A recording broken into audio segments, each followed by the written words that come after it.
नमस्कार विद्यार्थियों, श्रीमती मोहरी देवी तापड़िया कन्या महाविद्यालय जसवंतगढ़ के यूट्यूब चैनल पर एक बार पुनः आपका हार्दिक स्वागत और अभिनंदन है।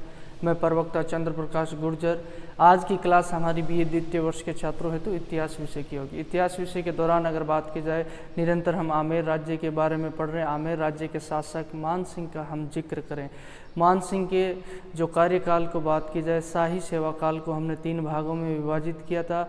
उसी के तहत हम प्रथम शाही सेवा काल के बारे में पढ़ रहे हैं, जिसकी अगर बात की जाए पिछली कक्षा में हमने बात की प्रथम शाही सेवा काल कहाँ से कहाँ तक रखा जाता है। मैंने आपको भली भांति बताया है। जब पहली भेंट होती है कहाँ, जो किसकी होती है, जब 1562 ईस्वी में जो बात की जाए भारमल के द्वारा अपनी पुत्री का विवाह किया जाता है अरकाबाई का अकबर के साथ। वहीं से जो कार्यकाल शुरू होता है, उसके साथ में ही अकबर के जो मान सिंह और उसके पिता भगवंत दास जाते हैं और उनके द्वारा जो बात की जाए शाही सेवा दी जाती है और कई सैन्य अभियानों में भाग लिया जाता है, जिसके तहत इनका कार्यकाल 1562 ईस्वी से 74 ईस्वी तक रहता है, जब तक इनके दादा भारमल की मृत्यु नहीं हो जाती, जिसके तहत कई सैन्य अभियानों में भाग लिया जाता है। पिछली कक्षा में अगर बात की जाए, हमने जिक्र किया था कि जो गुजरात का सैन्य अभियान होता है उसमें भाग लिया जाता है। मान सिंह और उसके पिता भगवंत दास दोनों के द्वारा भाग लिया जाता है। गुजरात के क्षेत्र में जो मिर्जाओं का विद्रोह बढ़ता जा रहा था, उसका पतन करने का जो बात की विद्रोह का दमन करने का निश्चय अकबर के द्वारा किया जाता है। शासक बनने के पश्चात हमने देखा और किस तरीके से जो गुजरात में जो मिर्जाओं के विद्रोह के दमन में जो मान सिंह और भगवंत दास की भूमिका होती है, हमने जिक्र किया, जिसके तहत सरनाल का युद्ध होता है। इब्राहिम मिर्जा है, जो दौलत खां, जो शेर खां है, उसके जो पुत्रों के द्वारा जो विद्रोह कर दिया जाता है, उस विद्रोह का हमने जिक्र किया। शेर खां फलोदी और इब्राहिम का गुजरात में विद्रोह किया, उन विद्रोह का दमन करने में भी पिता पुत्र की भूमिका रहती है। और उसी दौरान सरनाल के युद्ध के पश्चात अकबर के द्वारा जो निशान भेंट किया जाता है सम्मान स्वरूप किसे, भगवंत दास को नगाड़ा और झंडा।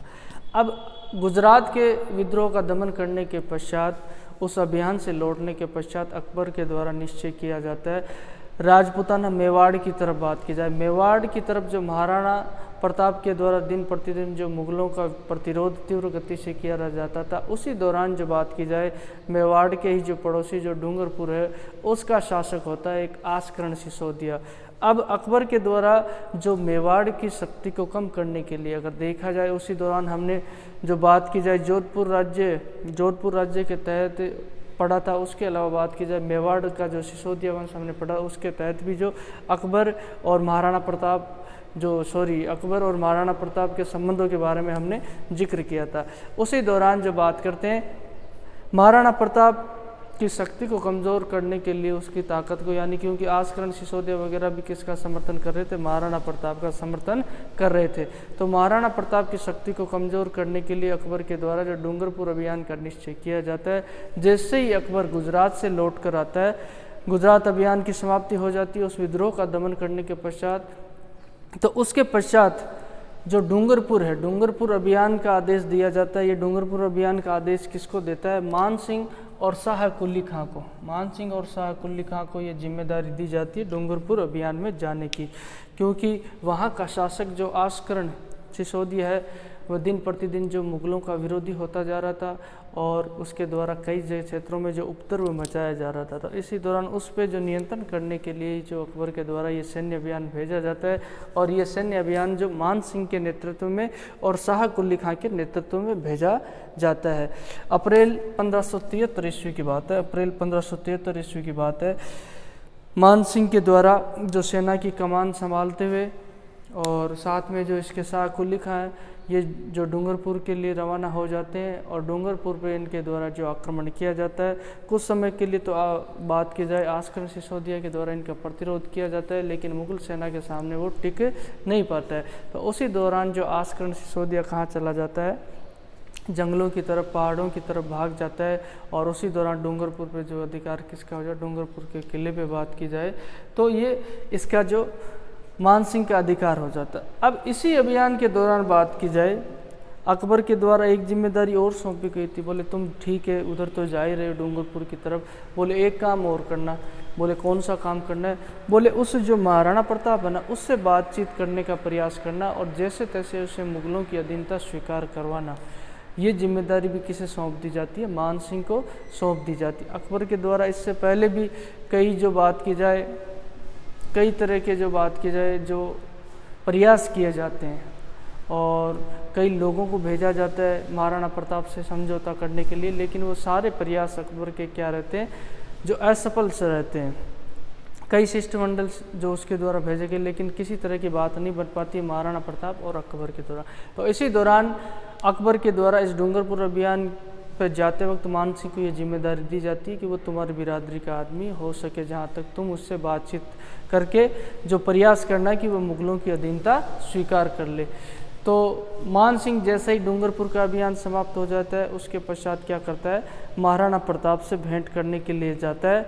और बात की जाए तो ये उदयपुर में महाराणा प्रताप से भेंट किसके द्वारा की जाती है? मान सिंह के द्वारा की जाती है। अब इस भेंट के बारे में कई तरह के जो मिथक भी हैं, कई कथाएं भी प्रचलित है। इसमें अगर वास्तविकता तक हम जाएं तो कुछ अलग ही देखने को मिलता है। और अपने बात की जाए तत्कालीन जो चारण भाटों के द्वारा जो अलग तरीके से जो उल्लेख किया जाता है, जैसे हमने मेवाड़ राज्य के तहत भी जिक्र किया था कि इस भेंट के दौरान जो मान सिंह का महाराणा प्रताप के द्वारा क्या किया जाता है, अपमान किया जाता है और उसके द्वारा कहा जाता है कि तुम लोगों ने तो जो क्या कर लिए, जो मुगलों से वैवाहिक संबंध कर लिए। इसी दौरान जो कहते हैं कि मान सिंह के साथ में महाराणा प्रताप खाना भी नहीं खाता है और उसके पश्चात जो जूठे बर्तन भी उसके द्वारा क्या करवाए जाते हैं, जो साफ करवाए जाते हैं मान सिंह। ऐसी बातें काफ़ी जो मिथक हमें जो देखने को मिलता है, लेकिन ये बातें थोड़ी कम ही संभव लगती है। अगर देखा जाए सही वास्तविक स्थिति तक देखा जाए तो महाराणा प्रताप के द्वारा जो मान सिंह का खूब आतिथ्य सत्कार किया जाता है, उसका सम्मान किया जाता है बात की जाए, और मान सिंह से बातचीत भी उसके द्वारा की जाती है। लेकिन मान सिंह की जो शर्त थी, बात की जाए मान सिंह जिस उद्देश्य से गया था मुगल अधीनता स्वीकार करवाने के लिए, उससे महाराणा प्रताप के द्वारा उस बात को लेकर स्पष्ट मना कर दिया जाता है मुगलों की अधीनता स्वीकार करने और मुगल दरबार में उपस्थित होने से। जो स्पष्ट मना किसके द्वारा कर दिया जाता है? महाराणा प्रताप के द्वारा कर दिया जाता है। बात तो यही होती है, लेकिन चारण भाटों के द्वारा जो इस बात को काफ़ी बढ़ा चढ़ाकर कहा जाता है कि इस वक्त जो मान सिंह का अपमान भी किया जाता है और इस अपमान का बदला लेने के लिए जो मान सिंह जो क्या हल्दी घाटी के युद्ध में जो महाराणा प्रताप के विरुद्ध लड़ता है और हल्दी घाटी के युद्ध के लिए जो बात की जाए इस मान सिंह के अपमान को ही जिम्मेदार माना जाता है। हालांकि ये वास्तविकता से काफ़ी दूर है, ऐसी इस तरीके से कोई बात नहीं होती है। जो मान सिंह का जो अपमान जो महाराणा प्रताप के द्वारा किया जाता है, इसके बारे में हमें कोई अन्य जानकारी नहीं मिलती, सिर्फ ये चारण भाटों के द्वारा जो उल्लेखित बातें हैं यही है, और इसमें मान सिंह के अपमान को बिल्कुल अस्वीकार्य माना जाता है। तो यही बात हमें देखने को मिलती है। और उसके पश्चात हम देखते हैं किस तरीके से जो ये मान सिंह का जो ये अभियान है, अकबर के द्वारा दिया गया अभियान है, ये जो महाराणा प्रताप को अधीनता स्वीकार करवाने का, ये असफल हो जाता है। हालांकि डूंगरपुर अभियान उसका क्या हो जाता है, सफल हो जाता है। आस्करण सिसोदिया भाग जाता है।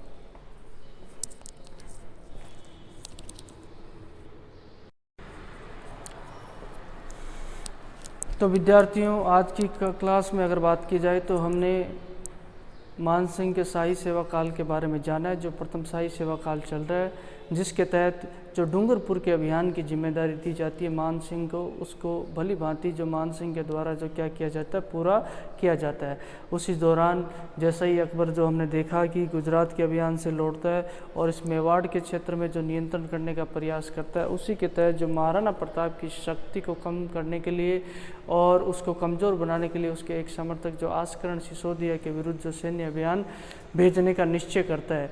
गुजरात विद्रोह का दमन करने के पश्चात हमने देखा कि यहाँ डूंगरपुर का जो शासक होता है कौन होता है, आस्करण सिसोदिया होता है। वो दिन प्रतिदिन जो मुगलों का क्या होता है, विरोधी बनता जाता है और मुगलों का प्रतिरोध उसके द्वारा किया जाता है। और उसको सबक सिखाने के लिए जो अकबर के द्वारा क्या किया जाता है, सैन्य अभियान किया जाता है, भेजा जाता है। और ये गुजरात विद्रोह जो अभियान से लौटने के पश्चात इसकी जिम्मेदारी दी जाती है मान सिंह और शाह कुली खां को।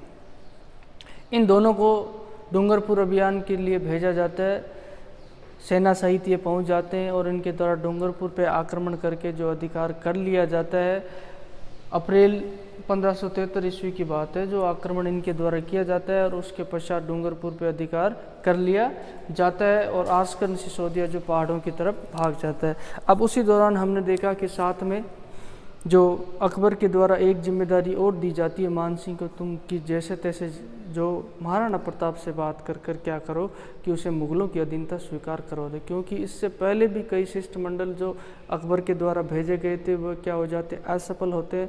और उसी दौरान जो महाराणा प्रताप को अपनी अधीनता स्वीकार करवाने के लिए जो अकबर उस वक्त काफ़ी कटिबद्ध रहता है, तो इसी कड़ी में मान सिंह को उससे बात करने के लिए कहा जाता है कि डूंगरपुर अभियान की समाप्ति के पश्चात तुम उससे बातचीत करना।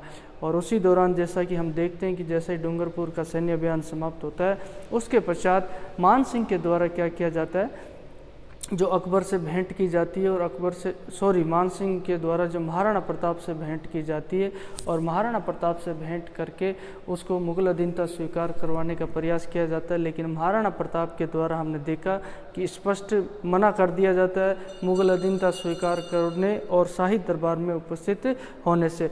अब इस भेंट से संबंधित कई जो मिथक कथाएँ जो प्रचलित हमें देखने को मिलती है, जिनको बात की जाए चारण भाटों के द्वारा लिखा गया, लेकिन ऐसा कुछ देखने को नहीं मिलता है कि जिसमें कहा जाता है कि मान सिंह का अपमान अकबर के द्वारा महाराणा प्रताप के द्वारा किया जाता है, उसके द्वारा जो ताना मारा जाता है मुग़ल वैवाहिक संबंधों के बारे में। तो ऐसी काफ़ी बातें होती है, लेकिन ये जो देखा जाए तुलनात्मक अध्ययन में तो ये बातें अस्वीकार्य हमें देखने को मिलती है। और उसके पश्चात ये भी जो तत्कालीन जो इतिहासकारों के द्वारा, चारणों के द्वारा, कुछ के द्वारा कहा गया है कि ये हल्दी घाटी के युद्ध के लिए भी जो मान सिंह की जो ये भेंट जिम्मेदार होती है, यानी कि इस भेंट में जो महाराणा प्रताप के द्वारा मान सिंह का अपमान किया जाता है, उसी का बदला लेने के लिए जो मान सिंह जो अकबर पे चढ़ आता है महाराणा प्रताप पे चढ़ आता है और उनके मध्य हल्दी घाटी का युद्ध होता है। तो ये आज हमने विस्तृत रूप से जाना और उम्मीद करता हूँ आपको बेहतर तरीके से समझ में आया होगा। फिर भी आपको किसी तरह की समस्या हो, शंका हो, तो आप निसंकोच पूछ सकते हो। आपके पास जो शैक्षणिक व्हाट्सएप ग्रुप है वो प्लेटफॉर्म अवेलेबल है, उसके माध्यम से आप अपनी बात मुझ तक पहुँचा सकते हो। और भी अध्ययन अध्यापन से संबंधित किसी तरह की आपके जो सुझाव हो, राय हो, वो भी आमंत्रित है। आप निसंकोच है जो वह मुझ तक पहुँचा सकते हो। तो आज की क्लास में अगर बात की जाए तो बस इतना ही, और सभी विद्यार्थियों का एक बार पुनः बहुत बहुत धन्यवाद।